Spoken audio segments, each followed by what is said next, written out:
Selamat pagi jemaat Tuhan. Suaranya kurang kenceng. Selamat pagi brothers sisters.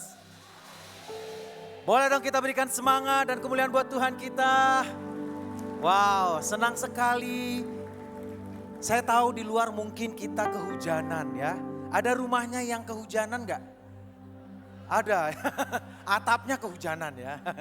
Baik, tapi saya tahu mungkin kita banyak mengalami mungkin accidental situations ya. Tapi bersyukur banget karena kita bisa tiba di tempat ini dengan selamat. Itu karena kebaikan Tuhan, betul ya? Dan saya juga mengucapkan untuk teman-teman yang baru hadir mungkin hari ini adalah ibadah sesi kedua ya di Gereja Kristus di Indonesia. Jadi atas nama GKDI Jakarta saya mengucapkan selamat datang dan selamat beribadah untuk kita hari ini.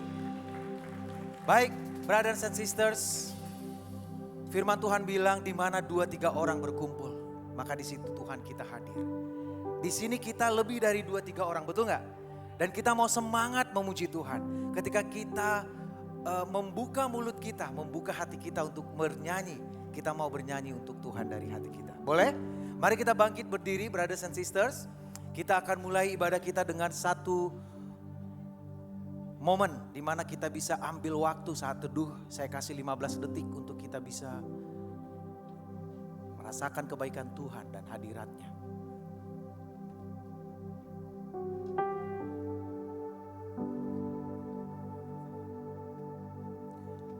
Mari kita bersatu dalam doa. Tuhan Bapa di surga, kami bersyukur Tuhan untuk pagi hari ini. Di mana Engkau Tuhan, Allah yang setia, selalu menyertai kami. Terima kasih untuk kebaikan Engkau yang sungguh luar biasa. Karena pada pagi hari ini kami bisa hadir sebagai satu keluarga di dalam kerajaan Engkau. Kami ingin memuji memuliakan Engkau Tuhan. Kami mau mendengarkan firman-Mu. Dan kami juga mau mengingat kembali Tuhan, pengorbanan Engkau di kayu salib. Tuhan bantu supaya ibadah ini betul-betul berkenan kepada Engkau. Bantu hati kami ketika kami datang memuji menyembah Engkau. Biarlah hanya nama-Mu yang kami tinggikan. Terima kasih Engkau sertai setiap orang yang melayani Engkau pada hari ini. Biarlah juga Tuhan jemaat melihat kemuliaan Engkau.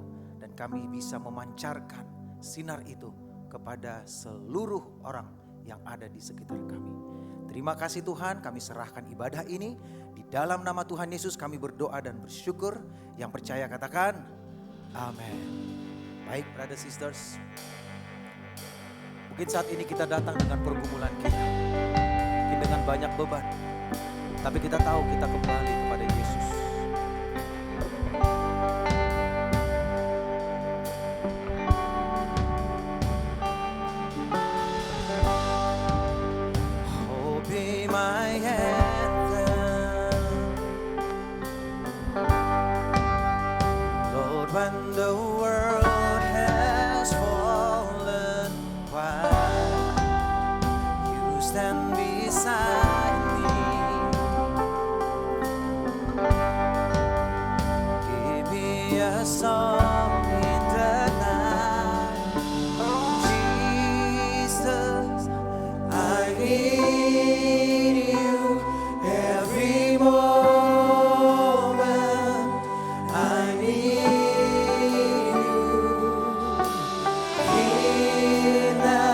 This breath, Lord, how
has never failed me.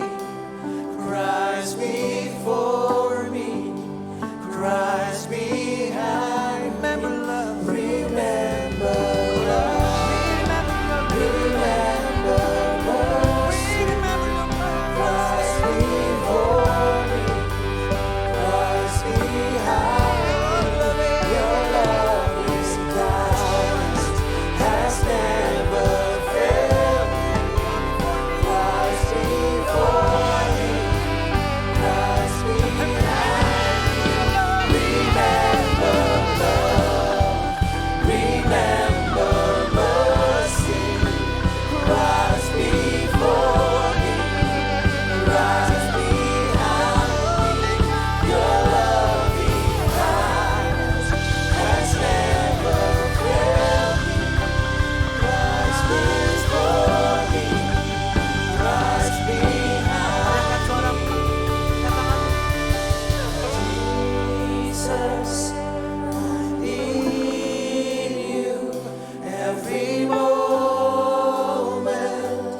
I need you.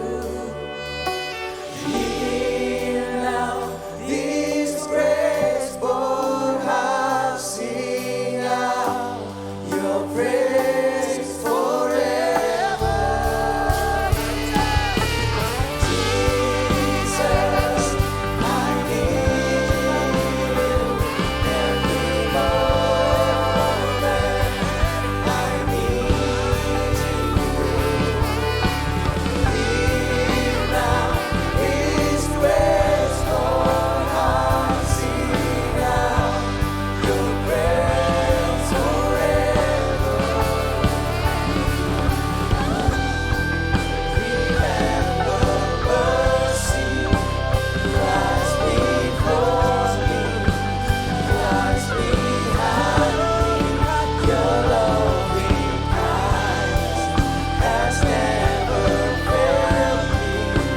Christ before me, Christ behind me.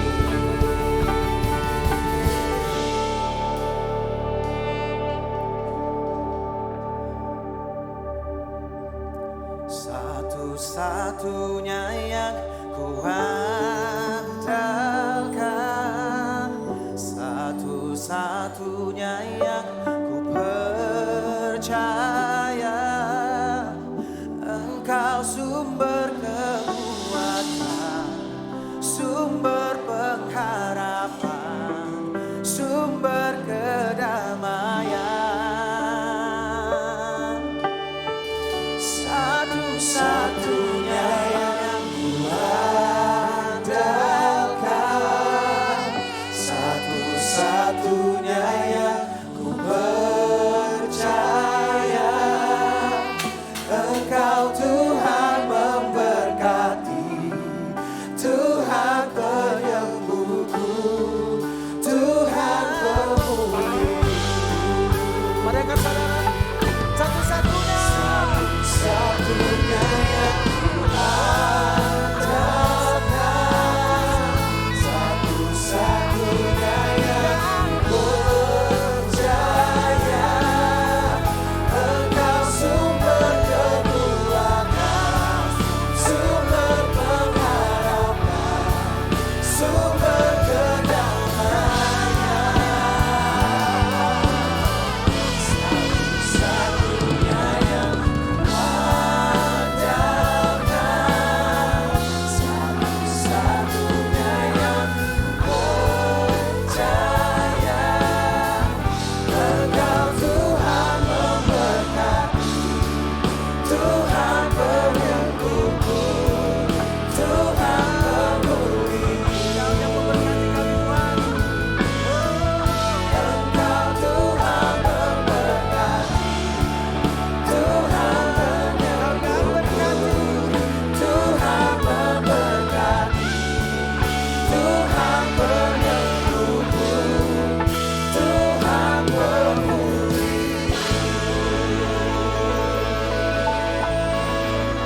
Boleh kita berikan kemuliaan buat Tuhan kita lebih keras lagi. Tuhan yang memberkati dan menyembuhkan kita serta memulihkan. Amin. Sekali lagi selamat datang di ibadah hari ini.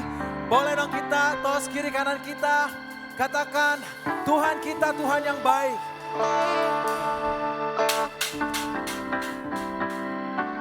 Saya percaya bahwa setiap hati di sini sudah pernah mencicipi kebaikan Tuhan. Dan hari ini kita akan celebrate kebaikan Tuhan kita. Kita bernyanyi lebih semangat lagi sebab Tuhan baik.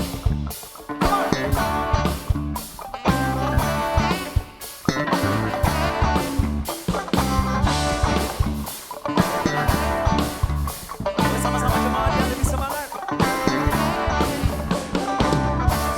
Gerbangnya bersyukur dengan penuh pujian, bersukaria hari raya, nyanyi besarkan agung namanya, pujian diplasangkan Allah, musik dan tarian, semua makhluk di bumi di surga dengan senang hati angkat pujian, sebab Tuhan baik, sebab Tuhan baik, sebab Tuhan baik, Sekali lagi sebab sebab Tuhan baik, sebab Tuhan baik,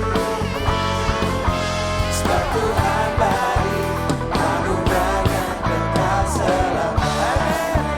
Thank you, Jesus. Boleh semua cepat saja ya. Puji dia. 1, 2, 3, go. Dia diplasangkan Allah, Come on, church. Yes. semua makhluk di bumi di surga. Bersama-sama. Sebab Tuhan baik, sebab Tuhan baik, sebab Tuhan baik, anugerahnya kekal selamanya. Sebab Tuhan baik, sebab Tuhan baik, sebab Tuhan baik, anugerahnya kekal Boleh kita selamanya. saut-sautan ya. Saut-sautan ya. For the Lord is good.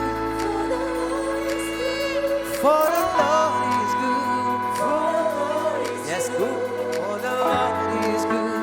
And His mercy endures forever. You know the Lord is good.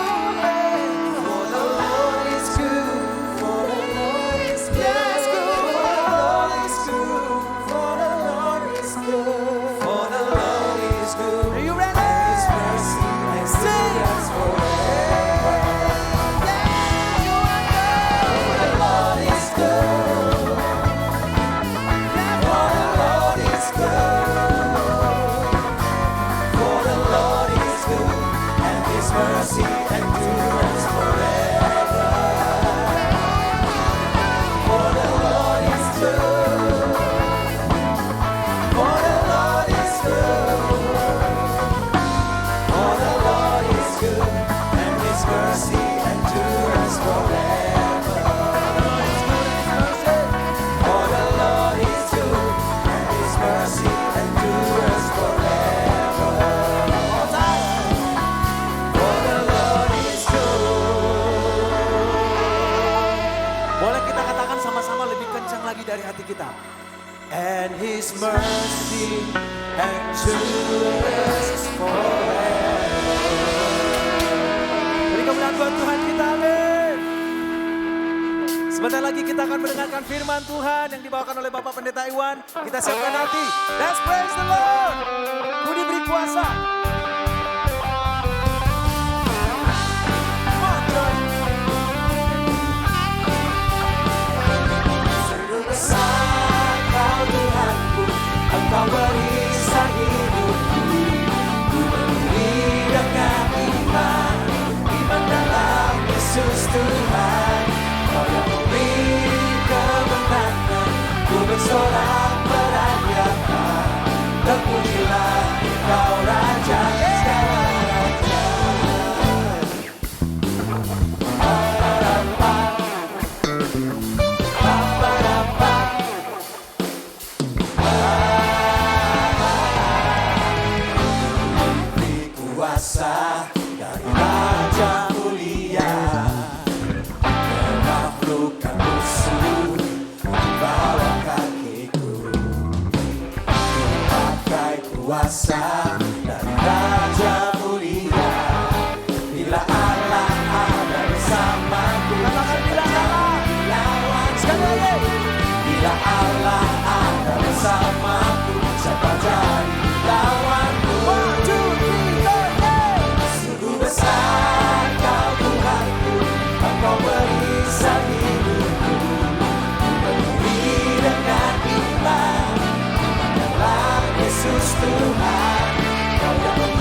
terpujilah Engkau Raja segala raja.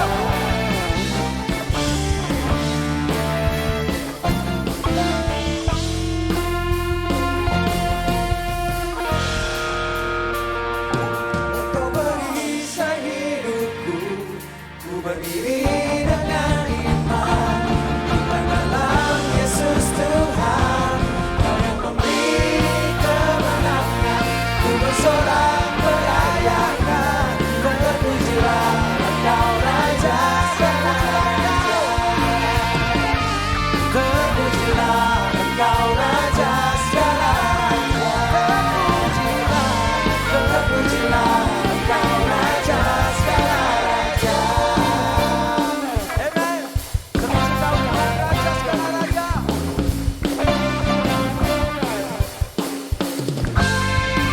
Amen. Saudara-saudari silakan duduk. Amen. God bless you.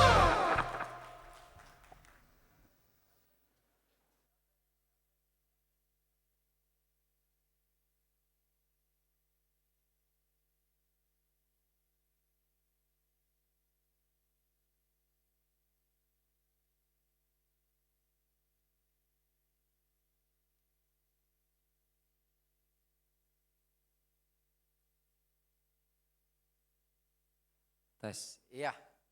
Nah ini baru, Shalom.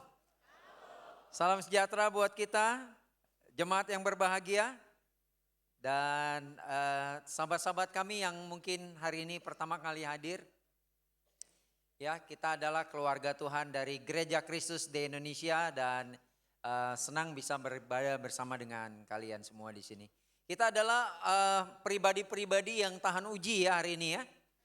Kenapa? Karena kita sudah menembus hujan loh. Ya, datang ke sini ada sebagian mungkin nembus banjir lagi. Ya, menembus banjir di rumah, daerah sekitar rumahnya dan segala macam ya. Dan kalian sudah melewati banyak alasan untuk tidak datang kebaktian. Wow. Dan yang paling hebatnya, kalian sudah mengalahkan gaya gravitasi bantal hari ini. Ya. Tepuk tangan dong buat satu sama lain, hebat loh. Kita bisa hadir di sini ya. Gaya gravitasi bantal, selimut, guling semua kita bisa kalahkan ya. Dan kita bisa beribadah bersama dan ini adalah ibadah minggu ketiga di tahun ini. Ya, kita sudah disertai Tuhan sepanjang tahun ini ya, 3 minggu. Dan minggu pertama kita belajar dari Bapak Pendeta Frankie yang membahas tentang bagaimana umat Tuhan masa itu menukar sumber air yang hidup dengan kolam yang bocor. Betul ya? Dan itu sebenarnya tidak pernah sebanding. Ya, hanya mungkin orang memang suka mau yang serba instan, maunya cepat gitu ya. Padahal biayanya lebih banyak untuk kolam bocor itu. Ya, nah mereka tidak tahu bahwa yang instan juga sebenarnya ada prosesnya. Ya, coba contoh mau makan mie instan. Betul nggak? Ada proses kan? Harus beli ke warung, beli telur, ya nggak? Nyiapin mangkoknya belum dicuci lagi. Dicuci dulu, ya habis itu ngerebus 3 menit sampai 5 menit, tirisin, ya dan baru makan. Yang instan juga ada prosesnya, karena itu hari ini kita sangat bersyukur sekali belajar dari kitab Yeremia, kita diingatkan bahwa dalam kehidupan kita akan melewati proses-proses yang Tuhan memang sudah siapkan buat kita. Ya, makanya judul pelajaran saya di sini adalah Remain in the Lord. Ya, tinggal di dalam Tuhan. Kita akan belajar dari pasal 21 sampai pasal 29, tapi sebelumnya mari kita bisa menghadap Tuhan, kita berdoa. Bapak yang terkasih, Tuhan terima kasih buat kasih-Mu, rahmat-Mu, penyertaan-Mu buat hidup kami. Kami sangat bersyukur Engkau menghantarkan kami masuk ke minggu yang ketiga di tahun ini. Biarlah Tuhan, ini kami lihat bukan sebagai sesuatu yang biasa atau sebagai sesuatu yang kebetulan atau kami berhak menerima ini. Tetapi semua ini karena kemurahan Engkau. Dan biarlah setiap kemurahan Engkau kami boleh balas dengan tindakan kebenaran yang kami boleh lakukan. Kami diingatkan Tuhan bahwa kami tentu dalam hidup kami akan melewati banyak musim kehidupan kami. Tetapi setiap musim berganti, Engkau ada di sana. Menemani kami. Biarlah kami belajar dari bangsa Israel, bagaimana mereka diproses oleh Engkau, dibentuk oleh Engkau, melewati banyak musim kehidupan mereka. Tapi Engkau selalu ada di sana. Sebentar saya akan menyampaikan firman-Mu. Pakai saya orang yang memiliki banyak keterbatasan dan ketidakmampuan ini. Untuk bisa menyampaikan maksud dan kehendak-Mu. Agar jemaat-Mu beroleh hati yang bijaksana. Terpuji nama Engkau, di dalam nama Tuhan Yesus kami berdoa. Amin. Bapak Ibu Saudara-saudari, tapi sebelumnya mari kita mengucapkan terima kasih buat semua orang yang sudah bertugas melayani Tuhan hari ini. Para asyar, multimedia, guru-guru sekolah minggu, dan song ministry juga semua ya. Dan semua orang yang tidak tersebutkan di sini, saya sangat percaya bahwa semua pelayanan kita diperhatikan Tuhan dan diperhitungkan Tuhan. Amin. Ya, nah di bab ini atau di pasal 21 sampai pasal 29 ini bukan pasal yang mudah ya. Karena di mana mereka mulai masuk ke pembuangan-pembuangan tersebut ya.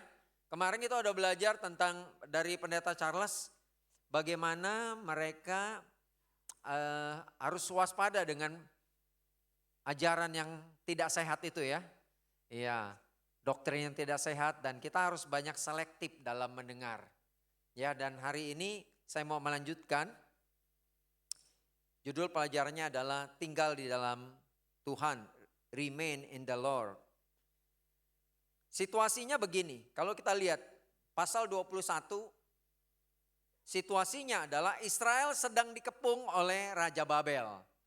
Di ayat yang kedua dari pasal 21, demikian firman Tuhan, tanyakanlah kiranya petunjuk Tuhan untuk kami. Sebab Nebukadnezar, Raja Babel memerangi kami. Barangkali Tuhan mau melakukan kepada kami tepat seperti perbuatan-perbuatannya yang ajaib. Sehingga Nebukadnezar mundur meninggalkan kami. Bapak Ibu Saudara-saudari, ini nampak kayaknya situasinya sangat banyak relate dengan apa yang dihadapi orang hari ini. Yaitu kapan datang ke Tuhan?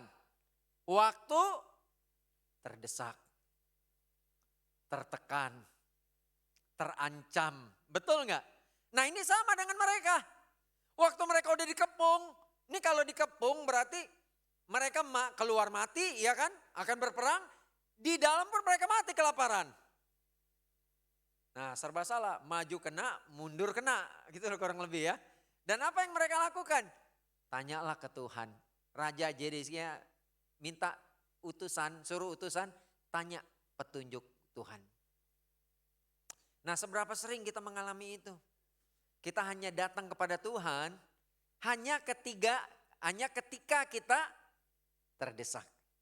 Kita datang ke Tuhan, hanya ketika kita tertekan. Terancam. Ya kalau anak kampus mau ujian datang ke Tuhan. Betul ya? Iya, tapi kalau nggak ada ujian, jadi sebenarnya ujian itu penting loh. Betul nggak? Karena kita makin dekat sama Tuhan. Iya, betul. Iya, kalau anak single, akhir bulan datang ke Tuhan. Gajinya udah mau habis. Ya Tuhan, bungakanlah uang ini. Ya, Bapak Ibu Saudara-saudari, kita perlu sadar bahwa apa yang mereka minta waktu mereka ada di dalam sana. Mereka minta situasi diubahkan. Mereka bilang Tuhan pasti bisa melakukan perbuatan ajaib seperti dulu. Waktu Tuhan buat tulah. Kami mau bangsa Nebukadnezar itu, bangsa Babel itu dikalahkan. Kami mau begitu keluar, oh ternyata udah pada mati mereka. Bayangin. Mereka ingin apa? Situasi yang diubahkan. Tapi Tuhan fokusnya adalah hati mereka yang harus diubahkan. Dan ini kontradiksi banget. Ya, selama kita tidak pernah melihat bahwa hati kita harus diubahkan, kita akan selalu berniat menggantikan situasi. Grup gak cocok, pindah grup. Gak cocok, pindah grup. Kapan nih reshuffle? Reshuffle ministry. Iya, kita merindukan reshuffle ministry. Kenapa? Gak cocok di grup. Kadang-kadang bukan grupnya masalah. Bukan pembimbingnya masalah. Tapi hati kita yang mungkin harus diubahkan. Kadang-kadang kalau kita gak lihat itu, kita pindah grup, kita pikir aman. Ada lagi orang jenis begitu di situ. Oh kalau gitu jangan pindah grup, pindah zone. Nggak peduli kamu tinggal di mana, yang penting mau pindah zone.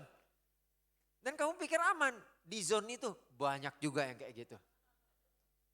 Kenapa? Karena Tuhan mau kita ubah hati, bukan ubah situasi. Nah, jenis umat Tuhan yang seperti ini, yang hanya datang waktu terdesak, saya mau mengingatkan ini ya. Mereka mencari Tuhan bukan karena mau punya hubungan. Mereka cari Tuhan karena punya kepentingan. Banyak sekali orang belajar Alkitab ketika bisnisnya lagi hancur. Anjlok bisnisnya, cari Tuhan. Kesehatannya menurun, cari Tuhan. Meritnya problem, cari Tuhan. Parentingnya hancur, cari Tuhan. Ya ada hubungan yang babak belur, cari Tuhan. Yang mana itu sah-sah saja. Saya sangat percaya bahwa Kristus adalah jawaban dari setiap permasalahan kita. Hanya sayangnya adalah orang banyak melihat Tuhan sebagai solusi, bukan sebagai pribadi. Padahal Tuhan itu pribadi. Yes, dia solusi. Tapi jangan cari Tuhan untuk solusi. Carilah Tuhan karena dia sosok pribadi. Sosok yang punya perasaan. Dia bisa berduka, dia bisa bersuka, betul enggak? Makanya di Alkitab dikatakan Tuhan pilu hatinya. Tuhan merasa masgyul. Saya mengumpulkan feelingnya Tuhan, banyak banget. Tuhan sedih, hatiku sangat sedih. Tuhan takut, Tuhan kecewa, Tuhan gundah, Tuhan senang juga ada. Betul enggak? Tuhan takjub, Tuhan kagum. Tuhan adalah pribadi. Makanya waktu Tuhan naik ke surga, dia menitipkan rohnya dalam diri kita sebagai murid-muridnya. Dalam bentuk Roh Kudus. Dan Roh Kudus ini bisa berduka. Bukan cuma bisa bersuka. Kapan Roh Kudus bersuka? Bayangin ya. Waktu kita sebenarnya banyak ujian, tantangan, cobaan, godaan. Tapi kita menang, kita mengatasi, kita berjuang. Roh Kudusnya gimana? Bersuka. Satu orang bertobat, surga berpesta. Balon ditiup, trompet disiapkan, hidangan disajikan. Bayangin, hanya ketika satu orang bertobat. Tapi juga Roh Kudus bisa berduka. Karena dia sosok pribadi. Saya mau memberi pertanyaan buat kita. Apa kabar Roh Kudus kamu hari ini? Dia berduka? Atau dia sedang bersuka? Jangan biarkan Roh Kudus kita berduka. Amin. Karena itu saya waktu saya baca Yeremia ini, saya lihat banyak feelingnya Tuhan. Ya diwakili oleh Yeremia sebagai sosok nabi yang terkenal sebagai nabi yang meratap. Nabi yang menangis. Itu Yeremia. Kenapa? Karena banyak feeling Tuhan di sana. Ya dan ada 3 poin yang saya mau bagikan untuk kita bisa remain, untuk bisa tinggal di dalam Tuhan. Yang pertama adalah kita harus memulainya dengan realize. Punya kesadaran. Kesadaran ini penting karena kalau orang berubah dimulai dari kesadaran ini akan berumur panjang kesetiaannya. Tapi kalau dia berubah karena keterpaksaan biasanya cuma karena situasi. Orang berhenti merokok, kenapa? Batuk.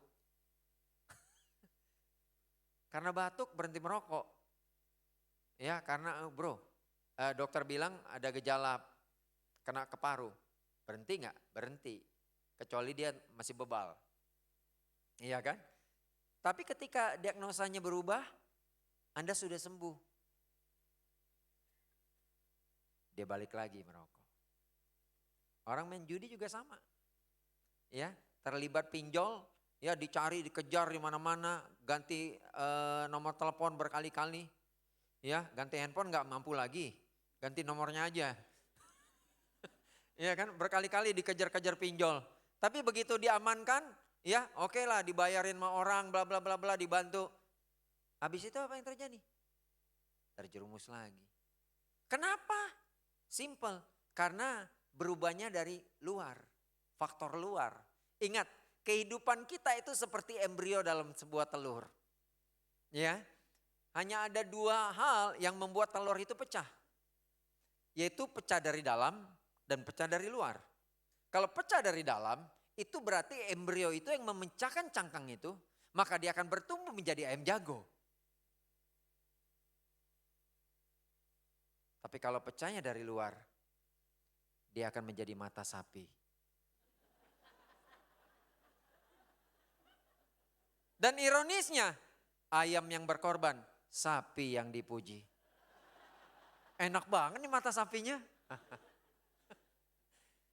Bapak saudara-saudari, penting untuk kita memulainya dari dalam. Amin. Saya mau mengajak kita untuk mari ambil waktu untuk merenungkan kitab Yeremia ini. Mulai perubahan harusnya dari dalam. Begini firman Tuhan, Yeremia 21 ayat 8. Tetapi kepada bangsa ini haruslah kau katakan, beginilah firman Tuhan. Sesungguhnya aku menghadapkan kepada kamu jalan kehidupan dan jalan kematian. Tuhan, saya suka sekali. Kenapa? Karena dia sebelum dia korektif, dia formatif dulu. Kita sebagai orang yang membimbing orang, seorang orang tua ya, parenting ya, dalam parenting kita harus ada formatif dulu. Sebelum korektif. Bahkan kita tidak boleh korektif kalau kita tidak pernah formatif. Saya suka dengan Tuhan, dia kasih formatif. Ini loh jalannya. Habis itu kamu pilih. Ingat, Tuhan bisa memaksa enggak? Bisa. Tapi Tuhan tahu kalau dia paksa, ini bukan keyakinan, saya meleng, mereka balik lagi. Betul enggak? Orang yang berubah karena terpaksa, itu gampang sekali berubah. Kembali. Karena itu Tuhan kasih formatif, ini jalan ini jalan ini. Setiap pilihan ada konsekuensi. Kamu pilih jalan kematian, ada konsekuensinya. Kamu pilih jalan kehidupan, ada konsekuensinya. Bedanya apa? Bedanya gini. Kalau jalan kehidupan, bayarnya sekarang, nikmatinya nanti. Kalau jalan kematian, nikmatinya sekarang, kamu akan bayar nanti. Pertanyaan saya, kita pilih yang mana? Ya kan cenderungnya mau yang enaknya cepat gitu kan. Ya udah, saya milihnya apa? Nikmati sekarang, nanti tidak bayar. Dan itu enggak ada Bapak Ibu Saudara-saudari. Kalau mau masuk rumah Tuhan, masuk surga, itu ada syaratnya. Coba lihat di sini. Kalau orang masuk ke rumah Anda, ada syarat enggak? Apakah semua orang boleh masuk ke rumah Anda? Kan enggak dong, ada syarat. Orangnya harus kita kenal, betul enggak? Minimal anak kita kenal. Kalau tiba-tiba ada orang asing yang enggak kamu kenal masuk ke rumah kamu, pasti kamu akan tanya, Anda siapa? Enggak mungkin Anda kasih masuk. Oh, saya temannya Aquila, saya temannya April. Pastiin dulu, kok bapak-bapak temannya Aquila? Tanya, betul enggak? Saya tanya dulu. Apalagi mau masuk rumah Tuhan Bapak Ibu Saudara-saudari. Tuhan menyiapkan aturan yang ketat untuk itu. Amin. Jadi yang pertama yang terpenting apa? Kita perlu realize. Perlu sadar. Ambil waktu. Iya ya, apa yang harus saya ubah? Dari mana saya berubah? Ingat, kita harus tahu ada di mana, mau kemana dan bagaimana menuju ke sana. Itu yang penting dalam pertobatan. Kita lihat di Yeremia 22 ayat yang ketiga dan 4 dan yang kelima. Ini Tuhan mengatakan begini, lakukanlah keadilan dan kebenaran. Silakan baca lanjutannya di rumah, ayat 3 dibilang gitu ya. Kamu harus lakukan keadilan dan kebenaran. Ayat yang keempat, sebab jika kamu sungguh-sungguh melakukan itu, maka titik. Tuhan kasih tahu upahnya. Tetapi jika kamu tidak mendengarkan perkataan-perkataan ini, maka Tuhan kasih tahu titik konsekuensinya. Saya lihat Tuhan sangat jelas. Gak ada yang abu-abu dalam Tuhan. Gak ada. Tuhan sangat jelas. Kalau kamu lakukan ini konsekuensi kamu. Kalau kamu lakukan ini konsekuensi kamu. Tapi aku maunya ini. Jelas banget. Bapak ibu saudara-saudari, Tuhan sediakan pengampunan tapi manusia tidak bisa mengambil selama masih menggenggam dosa. Gak bisa. Ya kalau kita masih menggenggam sesuatu, menggenggam dosa, kita gak bisa ambil pengampunan. Saya ingat tentang jebakan monyet ya. Jebakan monyet itu, ya monyet suka makan apa? Kacang. Jadi yang suka makan kacang ingat ini ceritanya. Ya, dimasukin kacang rebus, harumnya kacang rebus itu membuat monyet tertarik. Lalu dia memasukkan tangannya ke lubang bambu. Kacang itu taruh di dalam bambu, monyetnya masukin tangannya. Lubang itu hanya cukup untuk tangan yang kosong. Dia masukin tangannya, diambil kacang itu. Begitu menggenggam kacang, tangan monyet itu jadi besar, jadi lebar. Nggak muat lagi lubangnya. Pertanyaan saya, gimana cara monyet itu menyelamatkan jiwanya, nyawanya? Lepaskan kacangnya, selamat nyawanya. Atau dia pegang terus kacangnya, hilang nyawanya. Kalau seandainya kita pilih yang mana? Kita pilih yang mana? Nah, Tuhan bilang apa? Tuhan sediakan pengampunan. Bapak ibu saudara-saudari, hari ini Tuhan masih sediakan pengampunan.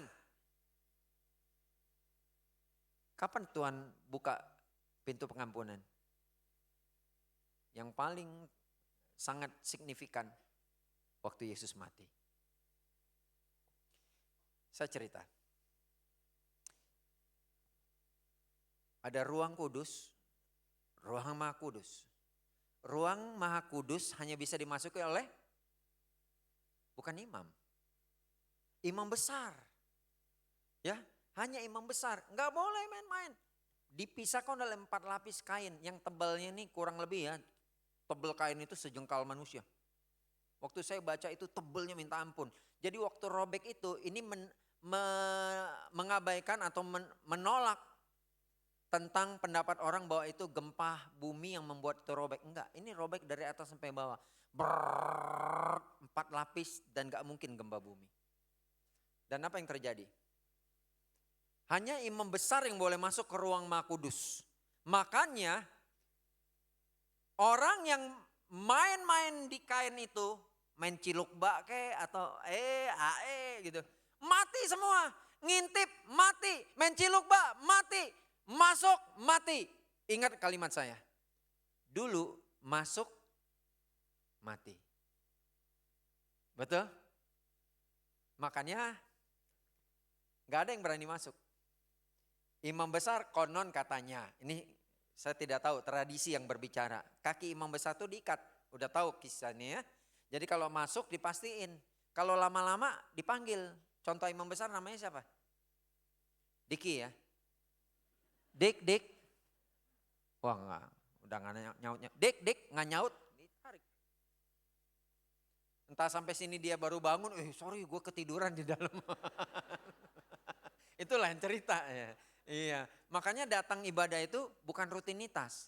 Tapi rutinitas tambah antusias. Kalau tidur berarti gak ada antusias. Saya ulangin ya.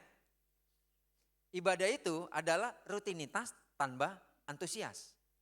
Jadi kalau cuma rutinitas dikurang antusias, itu jadinya tadi tidur di gereja. Tapi kalau orang antusias beda, betul nggak? Datang lebih awal, betul? Iya, semangat dengerin. Iya nggak? Handphone mencatat khotbah, bukan mau pesan apa nanti makan siang, bukan. Nah, itu kurang antusias itu, bahkan nggak ada antusiasnya itu. Betul nggak? Datang lebih awal mau fellowship, minimal gue mau kasih salam 25 orang. Oh, begitu dong. Nah, saya balik ke imam besar Diki tadi. Ingat ya, kalau dia ada dosa, dia akan mati.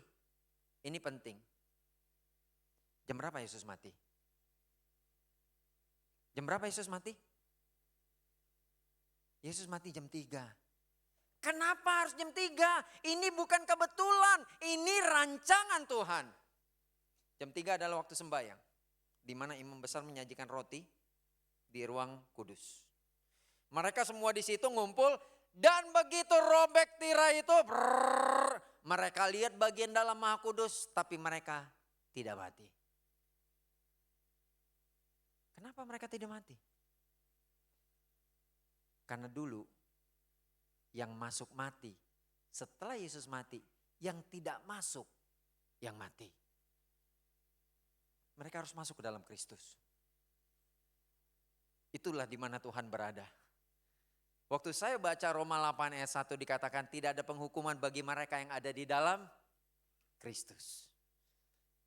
Saya ulangin, dulu yang masuk mati, setelah Yesus mati, yang tidak masuk yang mati. Karena itu Bapak Ibu Saudara-saudari, apakah Anda sudah berada di dalam Kristus? Karena ini hal penting. Ini hal penting. Yesus gak main-main untuk itu. Makanya banyak ayat in Christ. Hanya ada di dalam Tuhan. Hanya ada di sana. Hanya di dalam Kristus ada damai sejahtera. Ada keselamatan, ada kebenaran, ada sukacita. Ada di sana. Di luar itu gak ada. Jadi mari kita berjuang untuk masuk. Tuhan sudah sediakan pengampunan. Nah saya kasih tahu, tadi pintu buka pengampunan. Kapan pintunya tertutup? Waktu Yesus datang. Time is over.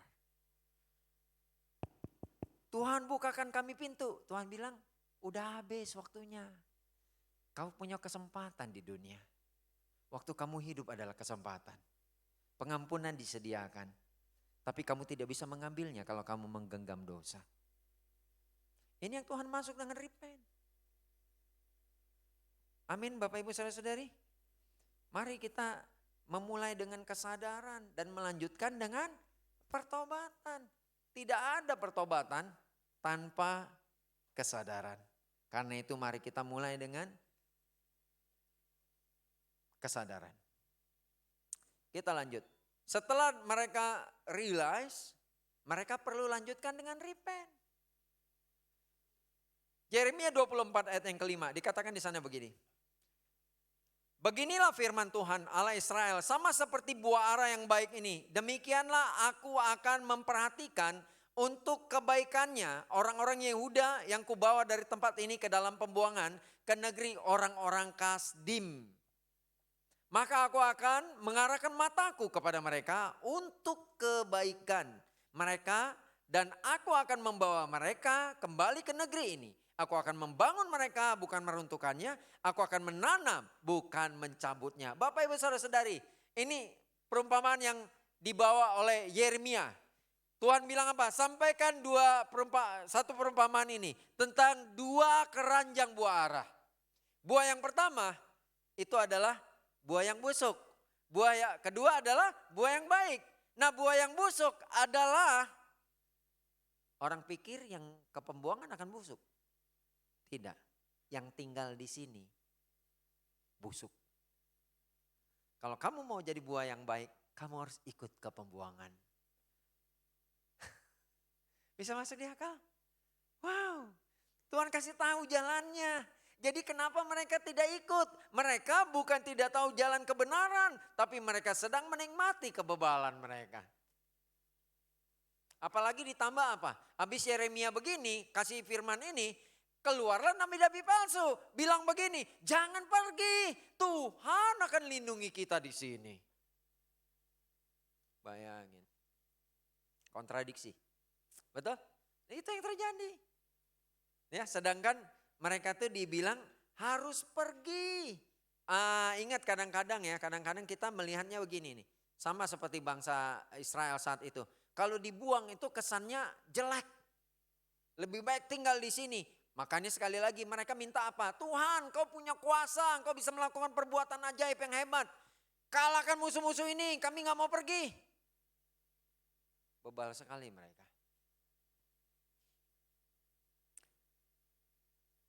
Tahun 2010 ada satu peristiwa, saya yakin ini udah pernah dibaca atau kalian pernah dengar ya. Ini peristiwa penambang di Chili ya. Ada 33 orang penambang di Chili. Mereka terkubur di dalam perut bumi selama 69 hari tanpa cahaya matahari. Di kedalaman 609 meter di dalam perut bumi. Bisa dibayangin gak? Wow. Dan waktu diselamatin mereka, diselamatkan pakai kapsul hanya boleh satu orang satu. Ya, begitu mereka sampai di atas, mereka langsung dijadiin foto model kacamata. Ini bukan jualan kacamata, enggak mereka. Tahu enggak apa yang terjadi? Mereka keluar harus berkacamata. Ini kacamata bukan kacamata biasa, ini kacamata obat. Dan mereka tidak boleh kena cahaya. Kenapa? Karena mereka sudah beradaptasi dengan kegelapan. Dan waktu mereka melihat cahaya, mereka akan kesakitan. Bapak Ibu Saudara-saudari, apa yang terjadi kalau orang tinggal di kegelapan 69 hari? Kamu akan ketakutan dengan terang. Kamu akan kesakitan dengan terang. Dan apa yang terjadi? Waktu saya coba baca ya. Apa yang terjadi kalau kamu tidak bercahaya selama setahun? Kamu buta permanen. Ya, nah bayangin sudah berapa lama kita tinggal dalam gelap. Dan waktu mau keluar kita merasa sakit. Ya memang ada harganya, harus dibayar. Betul enggak? Kalau mau melihat terang, datang kepada terang, ya ada harganya, harus dibayar. Seperti itulah mereka. Bayangin, waktu mereka mau keluar, sakit matanya. Mereka harus pakai kacamata hitam. Mungkin kalau mereka 69 hari, berapa hari kita tinggal dalam kegelapan? Mari kita ambil keputusan. Tuhan, saya gak mau berlama-lama di dalam gelap. Saya mau segera keluar. Saya mau bertobat Tuhan. Saya mau cari bantuan. Sama seperti penambang ini. Akhirnya mereka keluar, dibantu, pakai kacamata, mulai beradaptasi, lama-lama, akhirnya bisa lepas. Dan bisa melihat kembali, enjoy dengan terang. Amin. Saya mau mengajak kita semua di sini. Mungkin awal-awal waktu kita bertobat, aduh tantangannya besar banget. Tapi kalau kamu udah mulai membiasakan terang, kamu akan beradaptasi dengan terang itu. Dengan kebenaran itu sendiri. Amin. Ya, enggak menyakitkan kok hidup jadi murid. Tinggal dalam terang, enggak menyakitkan. Justru menyenangkan. Ya, saya mau mengajak jemaat, yuk teman-teman yang hadir. Keluar dari kegelapan kita. Datangi terang itu. Kita lanjutin.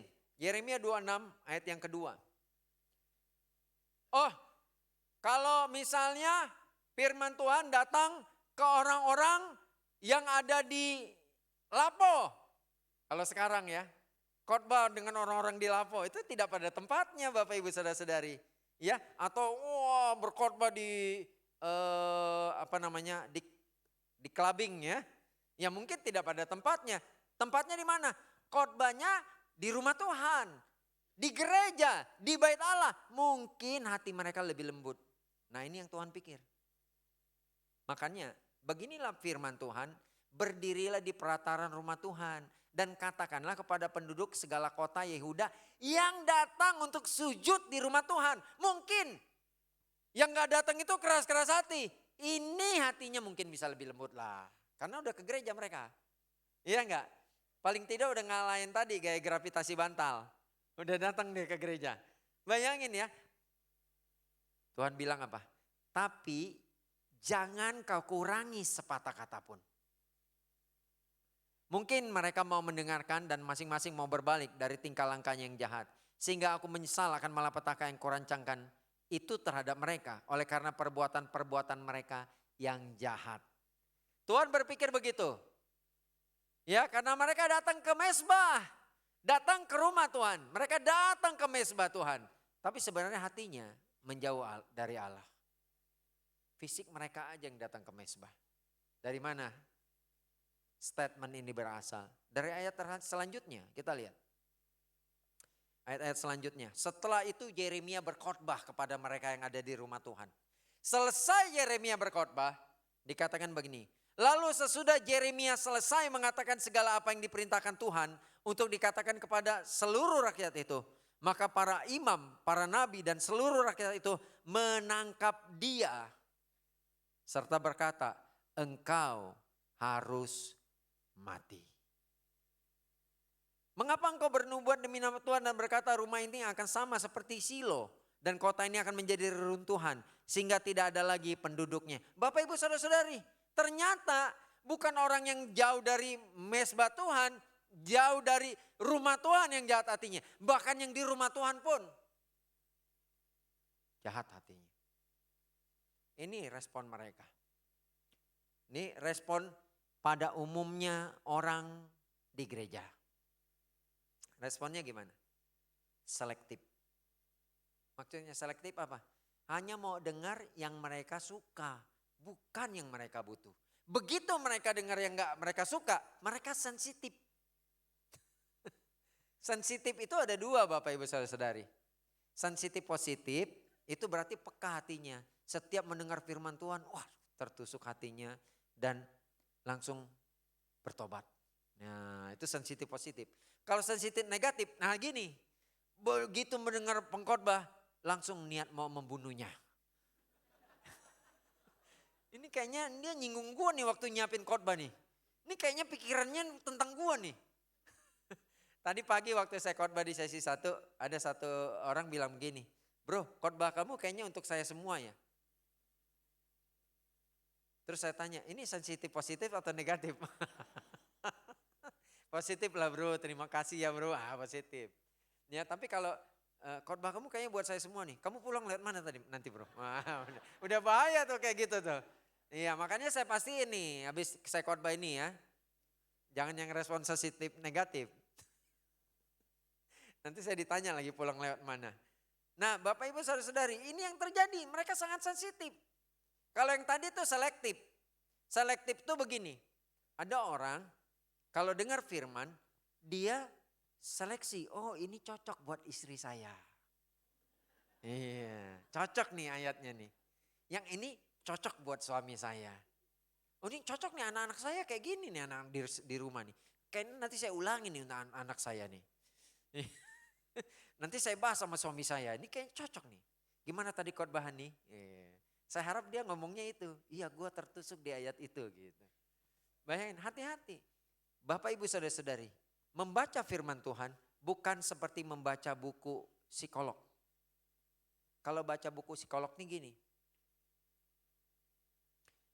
Biasanya orang baca buku psikolog, kita pikir orang itu akan jarang tersenyum. Iya kayaknya dia itu.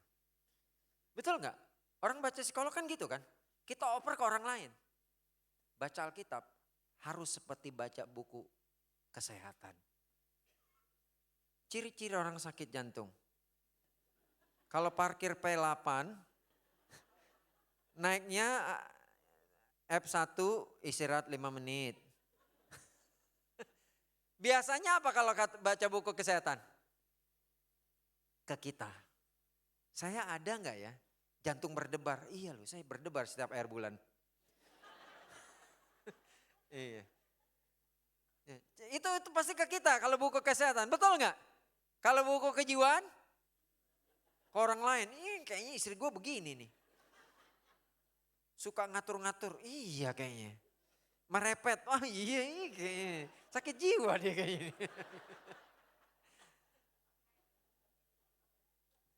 Bapak Ibu Saudara-saudari, kalau baca Alkitab, bacalah sebagai buku kesehatan. Untuk kita. Ya, jangan untuk orang, itu selektif. Nah, tapi selektif yang positif adalah gini. Dengar firman, jangan cuma terima. Jadilah seperti orang Berea.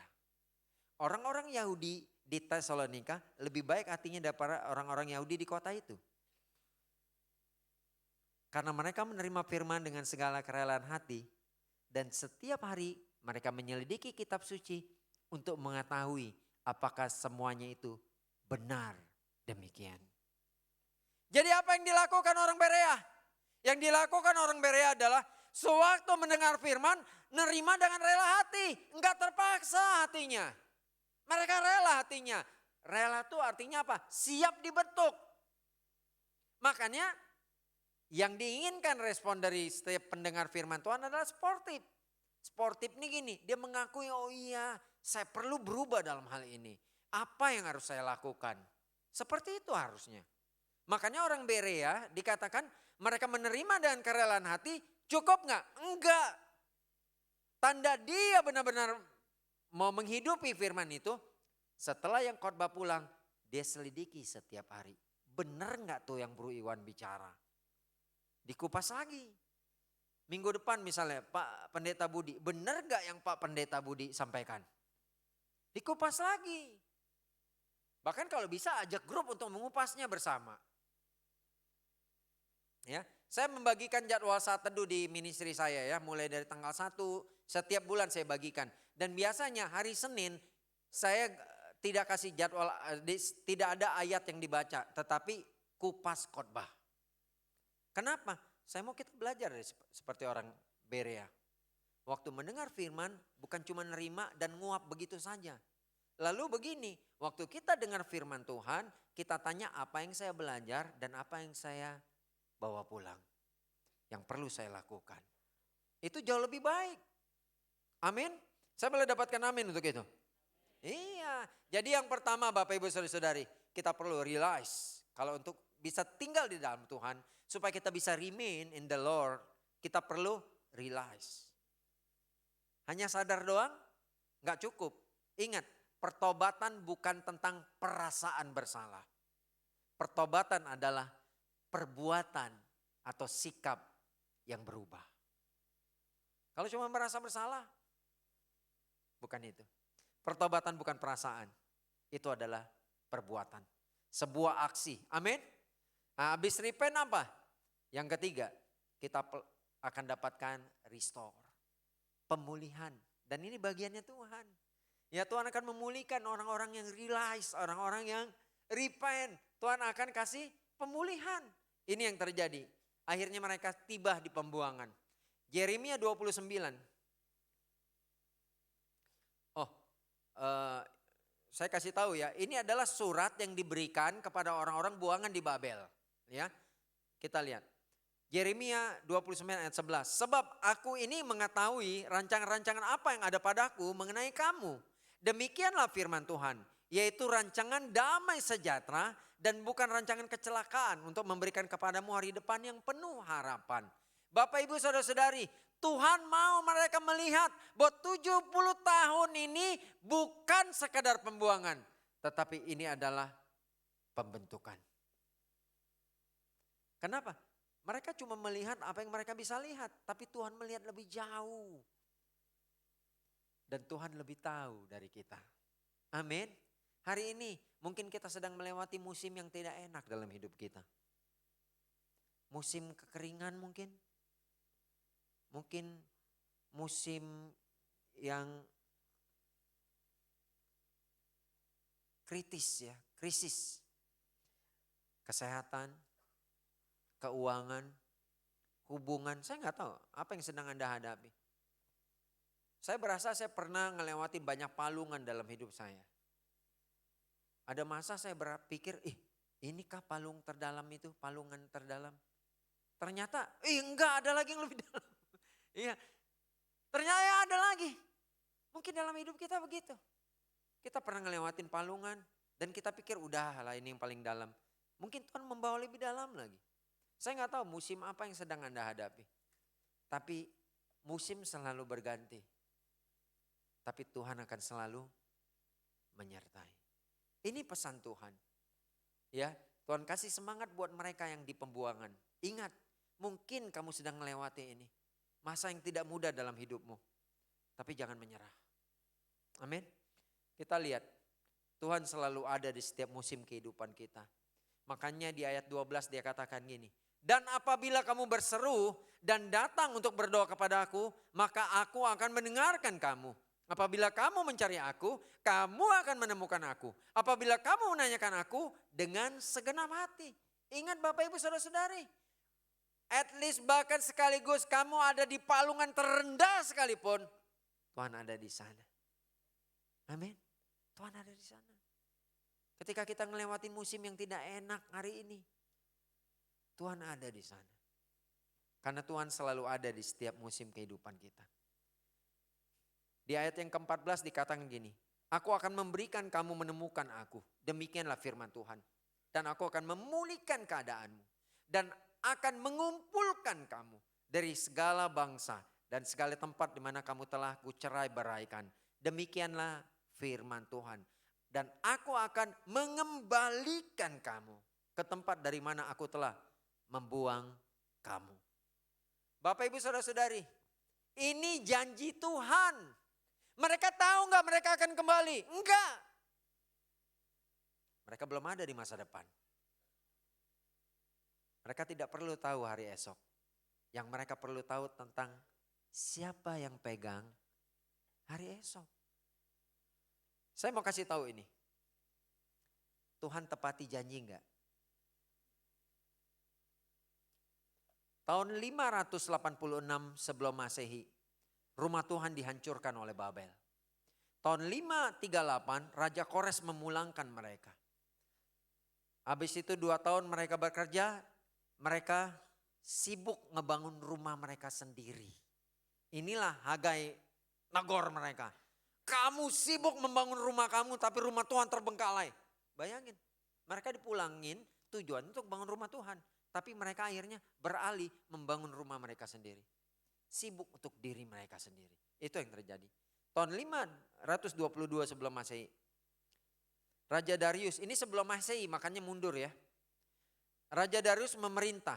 Tahun 520 Nabi Hagai bernubuat. Tahun 516 pembangunan rumah Tuhan selesai. Rumah Tuhan dihancurkan itu tanda Tuhan tinggalkan mereka. Karena rumah Tuhan tanda kehadiran Tuhan. Tetapi tahun 516 rumah Tuhan diselesaikan. Dan selisihnya adalah 70 tahun. Tuhan tepati janji. Tepuk tangan buat Tuhan kita. Waktu saya baca ini, Bapak Ibu Saudara-saudari, wow, kita punya Tuhan yang hebat. Raja-raja boleh berganti, Nebukadnezar, Raja Kores, Raja Darius, kerajaan Babel, kerajaan Persia, apapun boleh berkuasa. Tapi Tuhan lebih berkuasa. Tuhan tahu kalau dia berjanji sama kita, dia akan tepati kita. Amin. Karena itu yuk saya mengajak Bapak Ibu Saudara-saudari teman-teman kami. Hari ini apapun musim hidup kamu, musim boleh berganti. Tapi Tuhan akan menyertai. Hari ini kita sudah belajar 3 poin. Ya, bagaimana untuk bisa tinggal di dalam Kristus, di dalam Tuhan. Kita perlu realize, kita perlu punya kesadaran, kita perlu ambil pertobatan dengan kesungguhan. Dan akhirnya Tuhan akan memberikan kita pemulihan. Semoga firman Tuhan ini bisa memberkati buat kita semua di sini. Ini saatnya kita akan mengenang kembali kematian Tuhan dan setelah saya berdoa nanti akan ada saudara kita Simon dari Simon. Ya. Simon atau Simon? Simon. Simon dia bilang katanya. Simon aja Pak. Kita berdoa terlebih dahulu. Bapak yang terkasih, Tuhan terima kasih buat firman Engkau hari ini. Biarlah firman Engkau ini menjadi benih yang unggul tertanam di hati kami. sehingga kami bisa pulang dan berbuah banyak. Tuhan, dimulai dengan kami boleh menyadari bahwa Engkau ada di setiap musim hidup kami. Mungkin kami datang dengan berbagai pergumulan, tapi kami mau pulang membawa jawaban Tuhan. Dan kami tahu Kristuslah jawaban kami. Tuhan, kami tidak ingin tinggal dalam kebebalan. Kami ingin hidup dalam kebenaran. Karena itu Tuhan, bantu kami memiliki kesadaran sebagai langkah awal. Setelah itu kami akan melakukan langkah pertobatan. Dan biarlah kami percaya bahwa ada pemulihan di ujung sana. Terima kasih Bapa yang terkasih, terpuji nama Engkau. Hanya di dalam nama Tuhan Yesus kami berdoa. Amin. Saya persilakan Simon.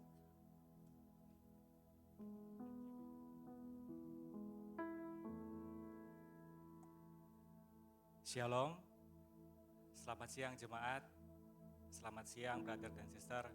Kalau tadi Pendeta Iwan bilangnya Simon atau Simon. Nah kalau misalnya di Indonesia kita ketemunya manggilnya Simon, tapi kalau misalnya di luar ya Simon gitu. Ya, perkenalkan nama saya Simon Arosoki, saya dari Nias. Saya saat ini di grup Elonei, Merit Selatan. Saya anak pertama dari 4 bersaudara. Saya dan Ruli, istri saya, memiliki 2 anak perempuan, yaitu Shannon dan River. Saya berasal dari keluarga Kristen yang sejak kecil sudah diajar firman Tuhan dan setiap hari Minggu rajin ke gereja. Mungkin tadi yang disampaikan sebagai rutinitas ya. Memiliki nilai akademis yang bagus dan didukung dengan pekerjaan orang tua yang sangat baik membuat masa sekolah saya begitu menyenangkan. Saya mendapat juara Olimpiade Sains Nasional di bidang fisika dan mendapatkan beasiswa ke Jerman. Tetapi Tuhan punya rencana lain. Perusahaan tempat papa saya bekerja mengalami masalah operasional sampai akhirnya bangkrut atau pilot tepat saat saya sedang mempersiapkan diri untuk melanjutkan studi saya ke Jerman. Saya akhirnya mengurungkan niat untuk ke Jerman karena saya ingin mensupport papa saya melihat pilot perusahaan tempat kerja berdampak sangat buruk pada fisik dan psikisnya. Puji Tuhan, saya masih bisa melanjutkan kuliah di salah satu universitas swasta dan mengambil jurusan hukum. Dari fisika jadi anak hukum. Dan di sana saya akhirnya mendapatkan beasiswa kembali di universitas di mana tempat saya kuliah ya. Selama di kampus, saya mengikuti kegiatan Persekutuan Mahasiswa Kristen atau yang sering disebut PMK. Dan disitulah saya dan istri saya bertemu di sana dan kami berdua aktif dalam pelayanan di Persekutuan Mahasiswa Kristen. Setelah menikah, saya dan istri begitu haus akan firman Tuhan. Karena saat di PMK selalu ada pengajaran firman Tuhan dalam kelompok kecil. Karena kehausan ini, kami berdua mencari komunitas dengan mengunjungi ya kurang lebih dari 10 gereja yang kita sudah datangin. Namun masih belum menemukan kelompok yang benar-benar bisa membantu kami bertumbuh sebagai pasangan muda. Suatu hari, Om dan Tante saya, Ferdinand Hepot atau Ferdinand Henny yang saat ini ada di grup Bintaro, mengenalkan kami dengan jemaat ini dan meminta kesediaan kami untuk diadakan ibadah di rumah kami. Sekedar info, sejak SD, Om saya ini sudah dianggap kurang baik dalam keluarga besar kami tentang gerejanya. Keluarga kami menganggap gerejanya sesat. Karena dulu beliau jarang kumpul dengan keluarga dan keluarga kami menganggap aneh karena mereka melakukan huk sebagai sapaan. Pulangnya selalu larut malam seperti orang-orang terkena hipnotis. Bahkan keluarga kami pernah mendoakannya secara khusus dengan memanggil pendeta agar beliau terlepas dari hipnotis gereja ini. Balik ke cerita tentang ibadah di rumah saya menyambut permintaan itu layaknya ibadah-ibadah rumah tangga yang biasa dibuat pada saat saya bergereja di gereja sebelumnya. Tetapi setelah ibadah saya merasakan ada pandangan saya yang berubah. Saya merasakan kehangatan dalam grup kecil yang datang ke rumah kami. Perilaku grup ini yang saya pikir aneh, ternyata adalah ekspresi natural orang-orang yang mengasihi Tuhan dan mau mentaati firman-Nya. Saat itu saya merasakan firman Tuhan benar-benar hidup dalam hati orang-orang dalam jemaat ini. Hal ini yang membuat kami memutuskan untuk memulai study Bible dan kurang lebih 9 bulan saya dan istri akhirnya berkomitmen untuk berjemaat dan dibaptis pada 3 November 2019.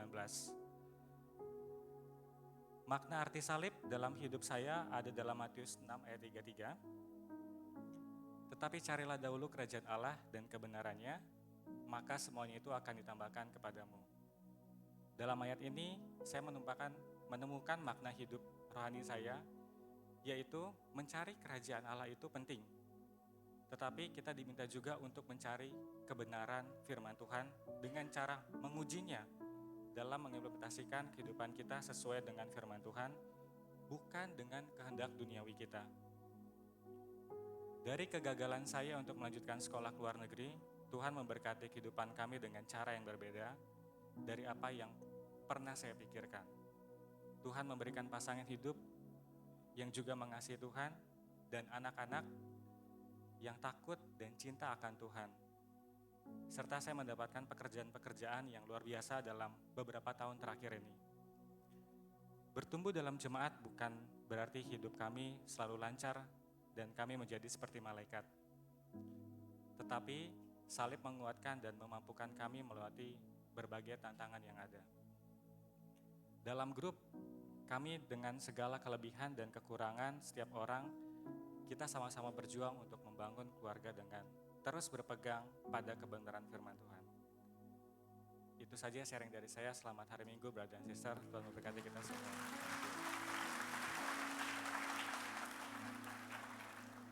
Amen. Jemaat Tuhan, sebentar lagi kita akan sama-sama melakukan perjamuan kudus. Saya mau kita mengambil satu dulu sebentar. Sebelum kita sama-sama melakukannya, sambil kita akan menaikkan satu pujian. Tuhan selalu menolong kita.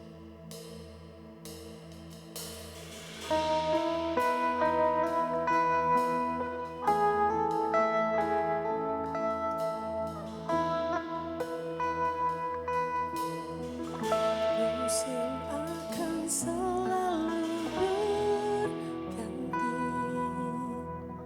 kasih Tuhan tetap abadi,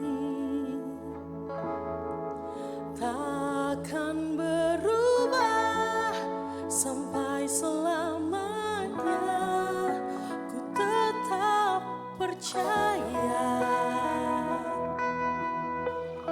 Ku yakin Tuhan memberkati. Ku yakin Tuhan melindungi. Burung di udara Tuhan pelihara karena kasih-Nya.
Brother sister, mari kita siapkan hati kita untuk mengambil komuni.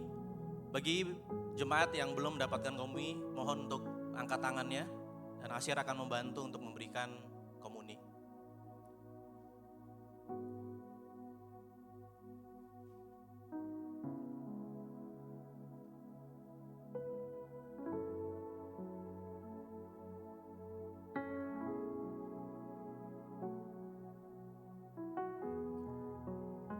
Saya akan bacakan dari firman Tuhan di buku 1 Korintus 11 ayat ke-23 sampai ke-26.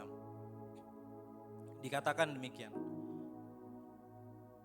Sebab apa yang telah kuteruskan kepadamu telah aku terima dari Tuhan, yaitu bahwa Tuhan Yesus pada malam waktu ia diserahkan mengambil roti dan sesudah itu ia mengucap syukur atasnya.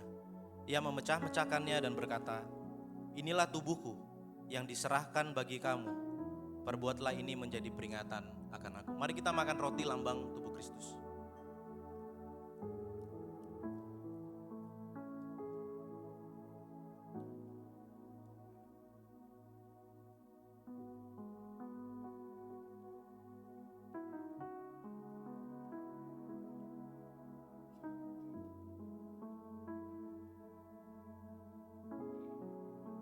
Mari kita siapkan anggur kita.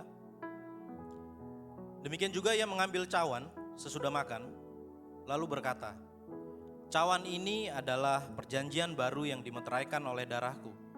Perbuatlah ini setiap kali kamu meminumnya menjadi peringatan akan aku. Mari kita minum anggur lambang darah Kristus.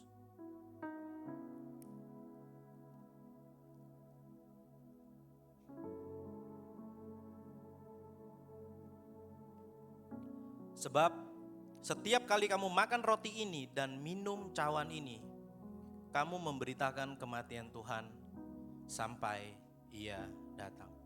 Brother sister, saya mau echoing aja apa yang tadi firman Tuhan udah katakan dan bagaimana kita melihat perubahan dari brother kita Simon.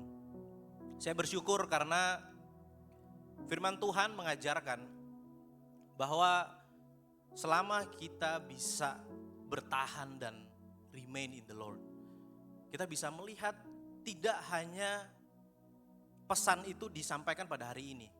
Bahkan kalau kita tahu buku Yeremia, dia berbicara sebelum, selama, dan sesudah. Saya belajar di sini mengenai kenapa buku Korintus berbicara kita harus memberitakan kematian Tuhan. Karena di dalam kematiannya lah kita semua bisa sampai di sini. Kita dapat pengampunan. Bahkan kita punya yang tadi dibilang ya, pengharapan akan restoration itu sendiri. Saya bersyukur karena hari ini saya diingatkan bahwa keputusan yang saya ambil itu akan membentuk masa depan yang akan saya alami bersama Tuhan. Jadi brother sister, mari kita, jika kita benar-benar datang ke sini, saya yakin kita datang dengan keyakinan, dengan iman, kita memutuskan untuk bisa mengikut Tuhan dan menanti Dia sampai Ia datang. Dan bukan karena hipnotis tadi. Mari kita hidup dengan penuh pengharapan akan Tuhan. Mari kita berdoa. Tuhan Allah Bapa yang baik, terima kasih karena hari ini kita semua bisa sama-sama diingatkan akan firman Engkau. Bahwa janji Engkau itu nyata. Tuhan, kami tahu Engkau itu ada, Engkau itu nyata di dalam dunia yang sekarang banyak hal-hal yang mungkin penuh penipuan. Tapi satu hal yang kami tahu, Tuhan itu hidup. Tuhan adalah Allah yang nyata. Dan karena itulah Tuhan, pengorbanan-Mu itu biarkanlah kami selalu merasakannya dalam hidup kami secara nyata. Sehingga pengorbanan, kasih karunia Engkau adalah standar di dalam hidup kami. Terima kasih, dalam nama Tuhan Yesus Kristus kami sudah berdoa dan ucap syukur, haleluya, amin. Mari kita memberikan yang terbaik untuk Tuhan. Seperti biasa, Yuris akan berada di belakang untuk bisa teman-teman ini memberi. Saya beri waktu 1 menit untuk bisa scan dan memberi untuk Tuhan. Silakan.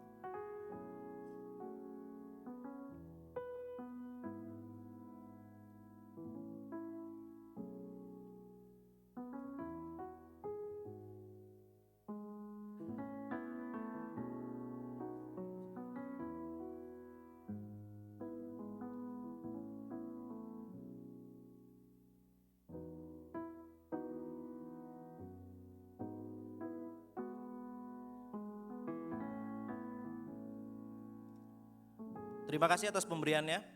Pengumuman berikutnya adalah seperti biasa minggu depan akan ada ibadah di F3 jam 8 dan jam 10.30.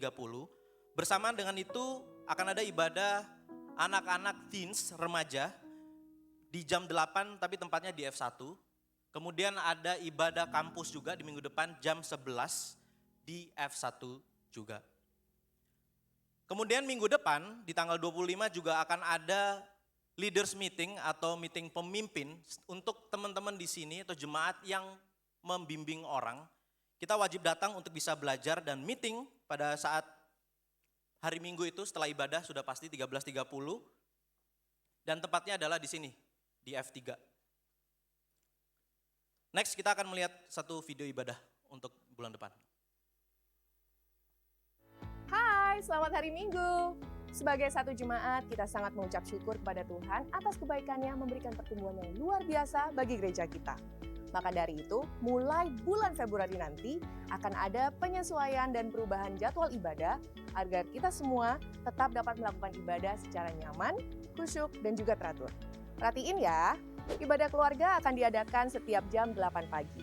Bagi jemaat yang telah berkeluarga, memiliki anak di usia sekolah minggu, teens, dan jemaat yang bergabung di ministry Piwa dapat beribadah bersama di ibadah keluarga ini.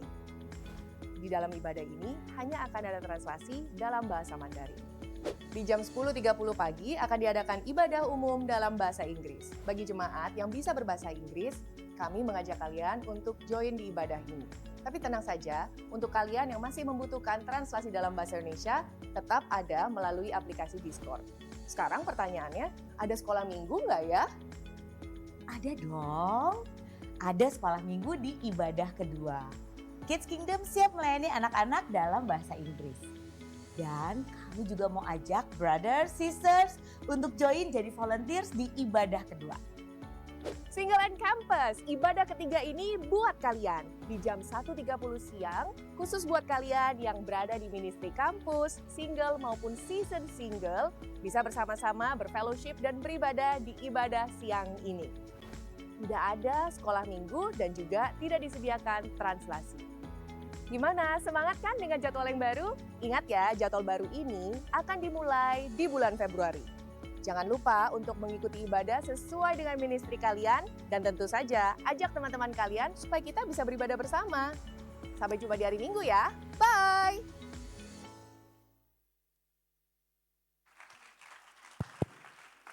Jangan lupa ini berlaku untuk bulan depan, jadi mari kita benar-benar seksama untuk mengingat akan ada 3 ibadah di bulan depan. Mari kita tutup di dalam doa. Tuhan Allah Bapa yang baik, terima kasih karena pagi hari ini kami bisa mendengarkan firman Tuhan, kita bisa memuji-muji Engkau bersama-sama. Bahkan kami selalu bisa melihat bagaimana tiap-tiap pribadi itu Engkau bisa ubahkan, bahkan di dalam struggle mereka. Tuhan terima kasih karena kami punya kesempatan untuk mendengarkan firman Tuhan yang luar biasa juga. Saya percaya kami di sini semua belajar Tuhan akan firman Engkau. Tapi seperti apa yang Bapak Pendeta Iwan tadi bilang, kita di sini datang bukan hanya untuk bisa mengetahui kebenaran, bahkan mungkin kami sudah mengetahui dan membaca kebenaran itu. Tapi jangan biarkan isu yang sama yaitu kebebalan itu berada di dalam hati kami. Biarlah hati kami ini menjadi hati yang lembut, sehingga firman Tuhan adalah satu patokan untuk kami bisa hidup. Tuhan mau berdoa juga untuk pemerintahan Tuhan, mungkin secara global, secara pemerintahan di Indonesia ini sendiri juga. Tolong sertai, kami tahu Tuhan, bagaimanapun orang berbicara mau krisis, mau ada perang, mau bagaimana pemerintahan itu berjalan, kami tahu Engkau adalah Allah yang mengatur semuanya. Biarkanlah dengan segala yang terjadi Tuhan, kami tidak gampang diombang-ambingkan iman kami dengan pemberitaan tersebut. Karena kami tahu Engkau adalah Allah yang berkuasa. Mau berdoa juga untuk jemaat ini supaya jemaat ini bisa bertumbuh menjadi jemaat yang cinta akan firman Tuhan. Jemaat yang terus mau hidup dipenuhi oleh kasih karunia. Sehingga apapun yang kita katakan, kita pikirkan, kita lakukan, itu semua karena kemuliaan Engkau dan untuk Engkau. Mau berdoa juga untuk Bapak Pendeta Charles yang sedang sakit. tolong sertai supaya obat-obatan, treatment yang dia sedang lalui, supaya dia bisa sembuh Tuhan di musim-musim yang sakit ini Tuhan. Dan mau berdoa untuk semua orang, semua jemaat yang sedang mengalami sakit. Engkau adalah Yehova Rafa, Engkau adalah Allah yang menyembuhkan. Tolong bantu supaya mereka semua bisa mengalami pemulihan secara fisik. Terima kasih, biarlah kami pulang dari sini bukan menjadi orang yang dengar pulang itu hilang, tapi kami pulang dengan sukacita karena kami tahu kami mau memulai hari-hari kami bersama Engkau. Inilah doa kami, hanya di dalam nama Tuhan Yesus Kristus kami sudah berdoa dan mengucap syukur. Haleluya. Amin. Amen. Brother, sister, jemaat Tuhan, mari kita bangkit berdiri. Saya mau tanya kita sekali lagi, siapa yang merasa diberkati hari ini? Boleh lebih semangat lagi, siapa yang merasakan kasih Tuhan? Yes, karena kasih Tuhan nyata di setiap hati kita.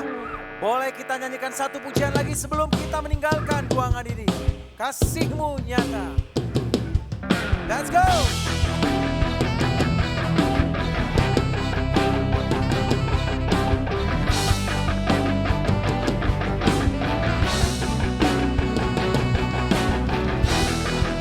Terima kasih Tuhan untuk kasih-Mu, untuk setiap hidup kami.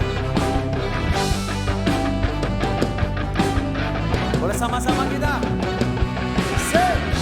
Sekalipun ku berjalan dalam lembah kegelapan, tak takut, sebab Kau besertaku. Sekalipun ku berada di dalam kesesatan, tak goyah, Kau tak tinggalkanku. Kau ku kuat, Karena firman-Mu Bapa. Sama-sama katakan Yesus. Yesus, Engkaulah penebusku, terang bagi jalanku, penghibur dan penolongku. Yesus, Engkaulah harapanku, kota perlindunganku, kasih-Mu nyata dalam Boleh tepuk tangannya di atas semuanya, come on. Saya mau jemaat yang di atas saja ya. Jemaat yang di atas. 1,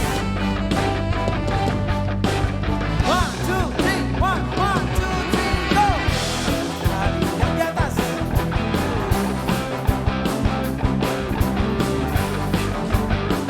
Boleh sama-sama yang di bawah. Katakan. Sekalipun ku berada di dalam kesesatan, bersama-sama ke tangan-Mu di janji kami Tuhan. Kau ku kuat di dalam-Mu, Karena firman-Mu. karena firman-Mu ada di hidupku. 1, 2, 3, go, yeah. Yesus, Engkaulah penebusku, terang bagi jalanku, penghibur dan penolongku. Yesus, Engkaulah harapanku, kota perlindunganku, Kasih-Mu. kasih-Mu nyata di dalam hidupku. Boleh kita berikan kemuliaan Tuhan kita yang memberikan kasih yang begitu nyata. Thank you Jesus.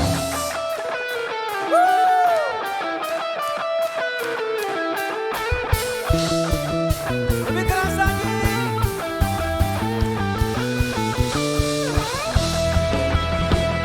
Terima kasih Tuhan.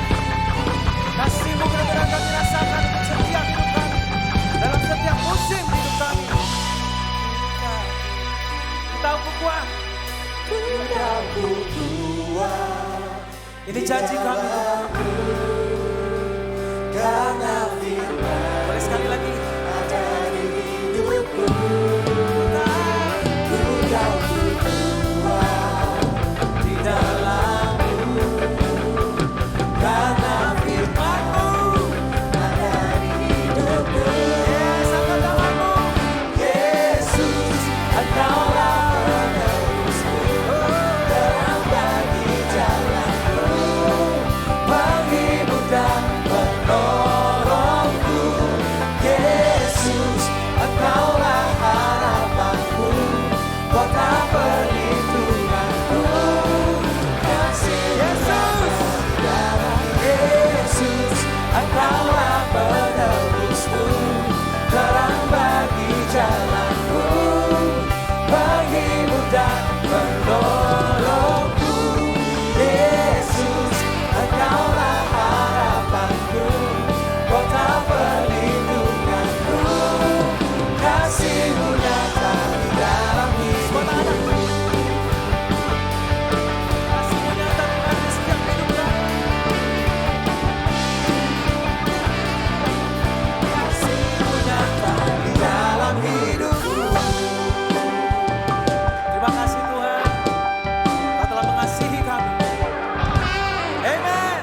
selesai.